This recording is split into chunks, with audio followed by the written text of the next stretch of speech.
ജപാകുസുമസങ്കാശം കശ്യപേയം മഹാദ്യുതിം തമോഗ്നം സർവപാപഘ്നം ഭാസ്കരം പ്രണമാമ്യഹം.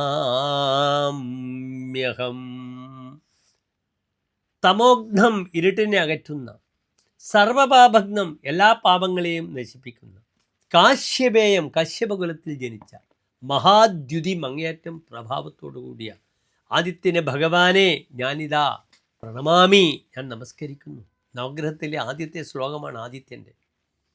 എല്ലാ പ്രിയപ്പെട്ട പ്രേക്ഷകർക്കും ഡോക്ടർ മാരാർജി നമ്മുടെ യൂട്യൂബ് ചാനലിലേക്ക് സ്വാഗതം. നമ്മുടെ ചർച്ച ചെയ്യുന്നു ആദിത്യൻ്റെ കുംഭ രാശിയിലേക്കുള്ള സംക്രമം. എന്നാണ് കുംഭത്തിലേക്ക് ആദിത്യൻ പ്രവേശിക്കുന്നതെന്ന് എൻ്റെ പ്രിയപ്പെട്ട പ്രേക്ഷകർ ആദ്യം മനസ്സിലാക്കുക. 1201 കുംഭമാസം 1-ാം തീയതി, അതായത് 2026 ഫെബ്രുവരി മാസം 13-ാം തീയതി വെള്ളിയാഴ്ച കാലത്ത് 4:05 AM ആ സമയത്തോടു കൂടെയാണ് കുംഭരവി സംക്രമം നടക്കുന്നത്. ഇവിടെ സൂര്യൻ പ്രവേശിക്കുന്നത് ഉത്തരായനത്തിലാണ്. മകരമാസം ഉത്തരായനം ആരംഭിച്ചു. പക്ഷെ മകരവും കുംഭവും സൂര്യൻ്റെ ശത്രുക്ഷേത്രങ്ങളാണ്. സൂര്യൻ്റെ ഏറ്റവും വലിയ ശത്രുവാണ് തൻ്റെ പുത്രനായ ശനി. ശത്രു മന്ദസിതൗ എന്നാണ് വരാഹമിഹിര ആചാര്യൻ പറഞ്ഞിട്ടുള്ള ശ്ലോകം തന്നെ. അതിൻ്റെ ആരംഭം അങ്ങനെയാണ്: ശത്രു മന്ത്രസിതോ സമശിസുതോ മിത്രാണി ശേഷാരവേഹേ. അപ്പോൾ തൻ്റെ ഏറ്റവും വലിയ പരമശത്രുവാണ് സ്വന്തം പുത്രനായ ശനിയും പിന്നെ ശുക്രനും.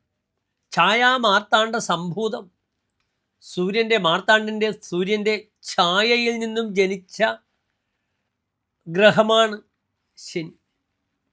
പക്ഷെ ശനി ആ ദൃഷ്ടി ജനിച്ച ഉടനെ സൂര്യനെ നോക്കുമ്പോൾ തന്നെ സൂര്യൻ്റെ മുഖം കറുത്ത് കരിവാളിച്ചു പോയി. പിന്നെ അദ്ദേഹം സ്വന്തം മകനെ കാണാൻ പോയിട്ടില്ല.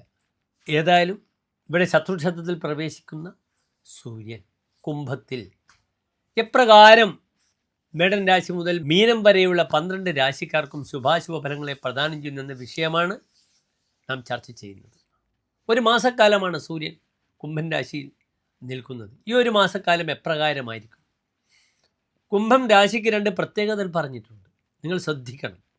കുംഭത്തിന് ഹൃദ്രോഗം എന്നൊരു പേരുള്ള രാശിയാണ് കുംഭൻ. ഹൃദ്രോഗം ആ രാശി ഉണ്ടാക്കുന്ന 2 രോഗങ്ങളാണ്. ഹൃദയ സംബന്ധമായ രോഗങ്ങൾ, മറ്റൊന്നെന്താണ്? ബധിരത്വം, കേൾവിക്ക് ബുദ്ധിമുട്ടുണ്ടാക്കുക. അതിനാൽ ഹൃദയത്തിൻ്റെ കാരകനാണ് സൂര്യൻ. അസ്ഥിയുടെയും ഹൃദയത്തിൻ്റെയും കാരകനാണ്. ഹൃദ്രോഗം ചിന്തിക്കണമെങ്കിൽ സൂര്യൻ ദുർബലമായിട്ട് ജാതകത്തിൽ വേണം. 10-ാം ഭാവത്തിൽ സൂര്യൻ ബലവാനായിട്ടുള്ള ഒരു മെഡിക്കൽ സ്റ്റുഡൻസ്, അദ്ദേഹം വലിയ കാർഡിയോളജിസ്റ്റാവും, ഹൃദ്രോഗ വിദഗ്ധനാവും അദ്ദേഹത്തിൻ്റെ ജാതകത്തിൽ. എത്രയോ ജാതകങ്ങൾ ഞാൻ നിർണയിച്ചിട്ടുണ്ട് അപ്രകാരം. ഇവിടെ സൂര്യൻ കുംഭൻ രാശിക്കാർക്ക് എപ്രകാരം ശുഭാശുഭ ഫലങ്ങളെ പ്രദാനം ചെയ്യുന്ന വിഷയമാണ് നാം ചർച്ച ചെയ്യുന്നത്. കുംഭത്തിലെ സൂര്യൻ്റെ ആശ്രയ ഫലവും എൻ്റെ പ്രിയപ്പെട്ട പ്രേക്ഷകർ അറിയണം. ദുഃഖാർത്തോ വിധനഃ അടനഃ അനിർദരതിഹി തീഷ്ണശ്ച കുംഭേ സ്ഥിതൗ.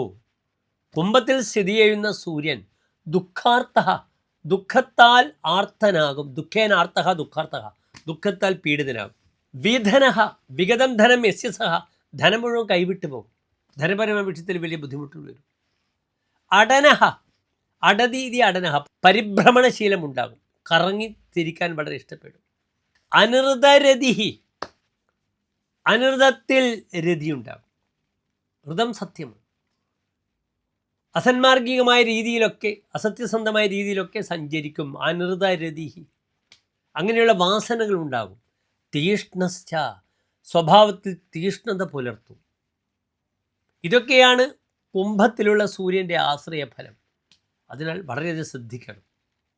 ഇവിടെ അപ്രകാരം പറയുകയാണെങ്കിൽ ഏറ്റവും ശ്രദ്ധിക്കേണ്ടത് കർക്കിടകൻ രാശിക്കാരാണ്. സൂര്യൻ അഷ്ടമത്തിലാണ്.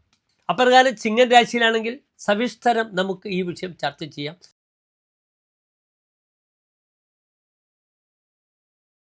വിശാഖ നക്ഷത്രത്തിൻ്റെ അവസാനത്തെ 15 നാഴിക അനിഴം തൃക്കേട്ട നക്ഷത്രങ്ങളിൽ നിന്ന് 2 നക്ഷത്ര സമൂഹം. ഇവിടെ വൃശ്ചികൻ രാശിക്കാർക്ക് സൂര്യൻ നിൽക്കുന്നത് 4-ാം ഭാവത്തിലാണ്. സൂര്യൻ ഏത് ഭാവത്തിൻ്റെ അധിപനാണ്? സൂര്യൻ 10-ാം ഭാവത്തിൻ്റെ അധിപനാണ്, കർമാധിപനാണ്. വൃശ്ചികൻ രാശിയുടെ 10-ാം ഭാവം ദശമസ്ഥാനം കർമ്മസ്ഥാനമാകുന്നു ചിങ്ങൻ രാശി. ആ ചിങ്ങൻ രാശിയുടെ ആധിപത്യമുള്ള സൂര്യൻ ആ ഭാവത്തിലേക്ക് നോക്കുന്നുണ്ട്. ആ ഭാവത്തിൻ്റെ വർധനവ് ഉണ്ടാകാം. ഏതൊരു ഭാവത്തിലേക്ക് ഭാവാധീനം നോക്കുന്നു ആ ഭാവത്തിന് ബലം വളരെ വർദ്ധിക്കുന്നതാണ്. അതിനാൽ കർമ്മവുമായിട്ട് ബന്ധപ്പെടുന്ന മേഖലകളിൽ പലപ്പോഴും ഗുണങ്ങളൊക്കെ വരാം. പക്ഷെ അതിനുമപ്പുറം മനസ്സിന് അസ്വസ്ഥതയും സുഖം കുറയുക, മനസ്സിന് അങ്ങേയറ്റം പീഡ ഉണ്ടാകുന്ന സമയമാണ് ഇപ്പോൾ നടക്കുക ഈ ഒരു മാസക്കാലം.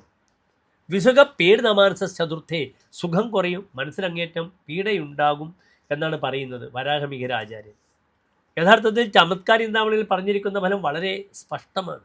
തുരിയേ ദിനേശ അതിശോഭാധികാര ജനസമ്പ്രജൻ വിഗ്രഹം ബന്ധുതോപി. തുരിയേ 4-ാം ഭാവത്തിൽ ദിനേശൻ സൂര്യൻ, അതിശോഭാധികാര തൻ്റെ അങ്ങേയറ്റം ഊർജ്ജസ്വലത ശോഭ കാരണം, ജനസമ്പ്രജൻ വിഗ്രഹം ബന്ധുതോപി ജനങ്ങളും ബന്ധുക്കളും തന്നോട് കലഹിക്കും. 4-ാം ഭാവം തൻ്റെ ഗൃഹമാണ്, വേശ്മ ഗൃഹമാണ്, നാൽക്കാലികളാണ്, തൻ്റെ സുഹൃത്തുക്കളാണ്, അമ്മയാണ്, അമ്മവന്മാരാണ്, മരുമക്കളാണ്, വാഹനമാണ്. ഈ ഭാഗത്ത് നിന്നൊക്കെ 4-ാം ഭാവത്തിൽ സൂര്യൻ നിൽക്കുമ്പോൾ തനിക്ക് ക്ലേശങ്ങൾ വരാം. മാനസിക പ്രയാസങ്ങൾ വീട്ടിൽ നിന്നുണ്ടാകും, സുഹൃത്തുക്കളിൽ നിന്നും ഉണ്ടാകും. പ്രവാസി താൻ ദേശം വിട്ടു പോകുന്ന അവസ്ഥയുണ്ടാകും. വിപക്ഷാഹവേ മാനഭംഗം, ശത്രുക്കളുമായുള്ള യുദ്ധത്തിൽ തനിക്ക് മാനത്തിന് ഭംഗമുണ്ടാകും.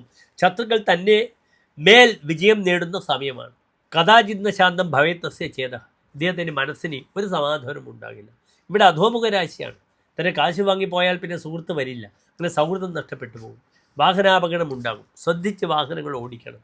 ഏതായാലും ഈ ഒരു സമയക്കാലം, ഒരു മാസക്കാലം വൃശ്ചിക രാശിയെ സംബന്ധിച്ചോളം അസ്വസ്ഥത ധാരാളം വരും. സൗഹൃദത്തിലൂടെയും കൂട്ടുകച്ചവടമൊക്കെ വന്നാലും പൂർവികമായ സ്വത്തിൻ്റെ വിഷയത്തിലും വലിയ ക്ലേശങ്ങൾ വരും. പാർട്ടീഷൻ്റെ വിഷയത്തിൽ വലിയ ക്ലേശങ്ങളൊക്കെ ഉണ്ടാകാം. അതിനാൽ വളരെ ജാഗ്രത പാലിച്ച് ഈ ഒരു മാസം മുന്നോട്ട് നീങ്ങണം വൃശ്ചികം രാശിക്കാർ. വേറെ പ്രധാനപ്പെട്ട വിഷയം, ആരോഗ്യ വിഷയത്തിൽ വളരെയധികം അമ്മവന്മാർക്കൊക്കെ വലിയ പ്രയാസങ്ങൾ വരും. അപ്രകാരം കുടുംബത്തിലൊക്കെ പൂർവികമായ സ്വത്തിൻ്റെ വിഷയത്തിൽ തർക്കങ്ങൾ ധാരാളമായി ഉടലെടുക്കും. അതിനാൽ ഈ ഒരു വിഷയത്തിലൊക്കെ ഈ ഒരു മാസം അങ്ങേയറ്റം താൻ ഇടപെടുന്നത് അത്ര ശുഭകരമല്ല എന്നറിയുക. നിർബന്ധമായും ധർമ്മദൈവ സങ്കേതത്തിൽ വിളക്കിലേക്ക് എണ്ണാതിരി മാല ഒക്കെ സമർപ്പിക്കുക. ധർമ്മദൈവ സങ്കേതത്തിൽ എപ്പോഴും സന്ദർശിക്കുക. അവിടെ തനിക്ക് ചെയ്യാനാവുന്ന കാര്യങ്ങളൊക്കെ തന്നെ ചെയ്ത് ധർമ്മദൈവങ്ങളുടെ അനുഗ്രഹം വാങ്ങുക. നിർബന്ധമായി ഈ ഒരു മാസക്കാലം മൃത്യുഞ്ജയ ഹോമമോ മൃത്യുഞ്ജയ പുഷ്പാഞ്ജലിയോ കൂവളമാല ജലധാരയോ വഴിപാടായി സമർപ്പിക്കുന്നത് വളരെ ഗുണകരമായിരിക്കും എന്നറിയുക. നന്ദി, നമസ്തേ.